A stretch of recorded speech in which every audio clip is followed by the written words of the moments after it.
پرۆژەکە بەگشتی دەربارەی بزنس و بازارگەری بوو کە تێیدا بەرچاوڕوونیەکی زۆر دیار و زەق دەخرای ڕوو بۆ بەشداربووان بەوەی کە چۆن خۆیان جێبکەنەوە لە دنیای بازارسازی و دنیای کار و بازرگانیدا. هەرسێک ڕاهێنەرانی دیاریکراوە و شارەزا و پسپۆرمون لە بوارەکەی خۆیان بۆ نمونە لە بواری بازارسازی و هەروەها وزە و مارکێتینگ و ئەم بابەتانە. گرنگی ئەم جۆرە خولانە زۆر پێویستە بە تایبەتیش بۆ بەشداربووانی ئیدارەی سربەخۆی سۆران لەبەرەوەی ناوچە جوگرافیەکەی وایە کە دوورە لە سنتەری شارە گەورەکان کە پڕن لە کۆمپانیەکان هاوشێوەی سلێمانی و هەولێر نییە. بۆیە لەم جۆرە خولانەدا بەشداربووان سوودێکی یەکجار زۆر دەبینن.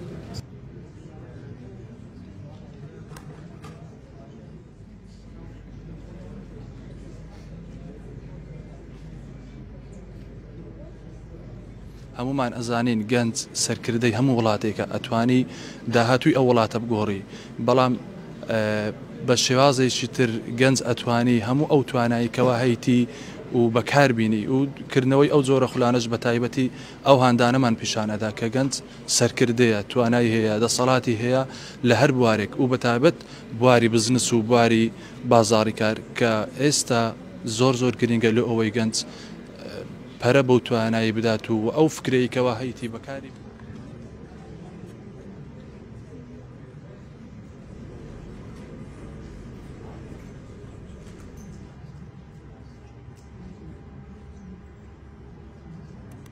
بەناوی خۆم و هاوبەشانم لە بازان ئینستیتیۆ زۆر بەگەرمی بەخێرهاتنی هەموو لایەکتان دەکەم. ڕێزداران کاک فەلاح حەسەن سەرۆکی ڕێکخراوە ناحوکمیەکان زۆر بەخێر بێن. بەڕێزان لە نووسینگەی ڕێزدار سەرۆک نێچیروان بارزانی هەموو لایەکتان بەخێر بێن، نوێنەرانی حکومی و حیزبی و ڕێکخراوەیی. بەڕێزان خۆشحاڵم لە دوامین چالاکی ڕێکخراوەکەمە. ئەمڕۆ لێرەین پێکەوە لەم مەراسیمە بۆ بەخشینی بڕوانامە بە بەشداربووانی کۆرسێکی بزنس و مارکێتینگ کە تێیدا 320 گەنج لە سەر ئاستی قەزاکانی ئیدارەی سەربەخۆی سۆران تێیدا سودمەند بوون.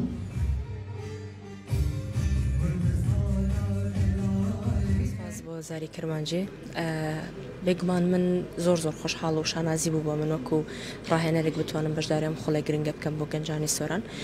خولەکەوە ئاگادارن کە بۆ لەژێر ناوچەند بازارگەری و چۆنێتی دۆزینەوەی بازاری کارە و هەروەها بازار سازیە. ئەو وانەی تایبەت بوو بە ئێمە کارمان لەسەر دیجیتال ئیکۆنۆمی و کاریگەری لەسەر ئابووری کرد بە تایبەتی ڕۆڵی گەنج لە ناو ئابووریە. ئێمە لە سەردەمێکی دیجیتالیا ژین و پێشکەوتنی بەردەوام لە ئارادە هەمومان پێشکەوتنەکانە بینین. یەکێک لە بڕگە هەرگرنگەکان کە ئێستا پێویستە گەنجی خۆمان کاری لێ بکە بابەتی دیجیتال ئیکۆنۆمیەوە تا ئابووری ئەلکترۆنیە کە ئێستا بایەخێکی زۆری هەیە و ئەتوانم بڵێم هەموو مۆبایلەکانی دەستمان ئەتوانین بازارگەری پێ بکەین و کار لەسەر ئەو پرۆژەیە بکەین یاخود ئەو بوارە بکەین کە ئێمە حەزی پێ ئەەکەین و هەمان ئەو بوارەش کاریگەری لەسەر ئابووری ناوچەکە و با بڵێن کۆمەڵگاکە دروست بکە. ئاستا ئەگەر موضوعی تەعیناتی نەمابی بەڵام بەرەو حکوومەتێکی دیجیتالی دەڕوە. ئەگەر حکوومەت دیجیتالی بی و پێویستی بە ئەلکترۆنیاتە بی حتمما بۆ بزانم گەنج باشترین کەس دەبیتە بتوانانی خزمەت بکات لەو مەجالە. زۆر گرنگە چونکە دەستنیشانکردنی ئەو بابەتە یەکێکە لەو بابەتانێک کە گەنج بمە پێویستی پێێتی و من ئاماژەشم پێ کرد بەشداری بەرفراوانی گەنجان لەو خولە ئەوە بەڵگی ئەوەیە کە ئەم بابەتەکە گرنگ بووە و هەمیش پێشتر سوودیان لەو جۆرە خولانە وەرگرتووە.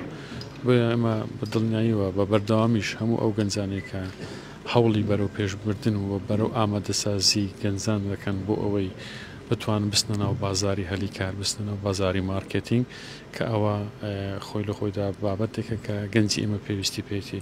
بۆیە بە بەردەوام هەبوونی ئەو خولانە و بەشداریکردنی گەنجان چکە قۆناغەکانە ئەوەی کە قۆناغی خوێندنت تەواو کرد، قۆناغێکی دیکە هەیە دوای خوێندن کە چۆن بتوانانی سوود لە دەرفەتەکان وەربگریت، چۆن بتوانانی سوود لە کۆمپانیاکان وەربگریت. بۆیە بە دڵنیایەوە یەکێکە لە خولە سەرکەوتوەکان و هیوادارم خولانە بەردەوام.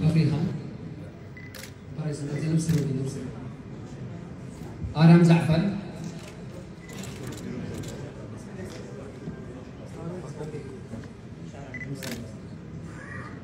بفرين أيوب سروى